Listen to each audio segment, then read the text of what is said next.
राष्ट्रवादीच्या विलिनीकरणाची चर्चा सातत्यानं गाजतीये। दरम्यान याच एका महत्त्वाच्या वळणावर प्रफुल्ल पटेल यांनी निसंदिग्धपणे अत्यंत स्पष्टपणे भूमिका मांडलेली आहे। राष्ट्रवादीच्या राष्ट्रीय अध्यक्षपदी कोण हा प्रश्न पटेलांनी निकाली काढलाय, कारण पटेल या संपूर्ण स्पर्धेतून स्वतःला दूर करताना दिसतात आणि यामुळे सुनेत्रा पवार यांच्या निवडीचा मार्ग मोकळा झालाय असं म्हणायला हरकत नाही। काय म्हणाले प्रफुल्ल पटेल ऐका। आमच्याकडून कधी विधान आलेलं नसताना उगीचे उलसे उलट हे वादळ हे निर्माण करणं आणि आमच्या पक्षामध्ये संशय निर्माण करणं ही अत्यंत घाणेरडी एक गोष्ट आहे।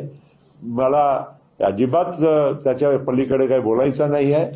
आम्ही आमच्या पक्ष आहे, आम्ही योग्य निर्णय ते घेणार आहोत आणि माझ्याशिवाय घेणार आहोत। आता त्याच्या पलीकडे मी काय तुम्हाला खुलासा करू शकतो? तुमच्याशिवाय म्हणजे तुम्ही राष्ट्रीय अध्यक्ष नसणार, तर माझ्याशिवायच मी म्हणतोय, म्हणजे मी त्या जबाबदारीच्या माझ्याशिवाय कोणाला मिळतील, मग योग्य व्यक्तीला मिळतील, मग कोणाला मिळतील तर तुम्हाला इंडिकेशन मी देऊनच राहिलेलो आहो ना। मी नाही राहणार आहे ना, एवढं क्लिअर आहे।